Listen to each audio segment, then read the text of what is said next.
Hello বন্ধুরা, আজ হচ্ছে সরস্বতী পুজোর দ্বিতীয় দিন। তো দ্বিতীয় দিনে আমরা কোথায় বেরিয়েছিলাম দেখতে পাবে। তো আমরা দমদম থেকে মেট্রো করে চলে গেছিলাম ময়দানে, সেখান থেকে হাঁটা পথে যাচ্ছিলাম ভিক্টোরিয়া মেমোরিয়াল হলে।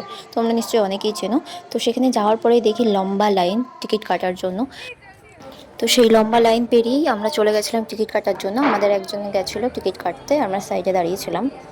তো এখন আমরা টিকিটটা পেয়ে গেছি, এবার যাবো ভিতরে। বাগানের ভিতরের কিছু দৃশ্য আমি তোমাদের সঙ্গে শেয়ার করবো, যেহেতু পুরোটা আমি শেয়ার করতে পারবো না একটা ছোটো ভিডিওতে, কিছুটা আমি শেয়ার করছি। আজ মিউজিয়ামটা বন্ধ ছিল, তাই আমরা মিউজিয়ামের ভিতর যেতে পারিনি, শুধু বাগানেই ছিলাম। তারপর আমরা কিছু ভিডিও আর ছবি তুলছিলাম, সেগুলো তোমাদের সঙ্গে শেয়ার করব। এই ভিডিওগুলো তোমরা আমার ইনস্টাগ্রাম আইডিতে দেখতে পারবে, চাইলে একবার ভিজিট করতে পারো। বায়োতে আমার ইনস্টাগ্রাম আইডির লিঙ্ক দেওয়া আছে। আমরা সেখানে প্রায় 6টা পর্যন্ত ছিলাম, যেহেতু 6টা পর্যন্ত এটা খোলা থাকে। তারপর আমরা বাইরে চলে এসেছিলাম। এরপর আমি আর ভিডিও নিতে পারিনি, তাই আমি তোমাদের সঙ্গে শেয়ার করতে পারলাম না। তো আজকের ভিডিওটা এতটুকুই। ভিডিওটা ভালো লাগলে অবশ্যই একটা লাইক করে দিও, চ্যানেলটাকে সাবস্ক্রাইব করে নিও।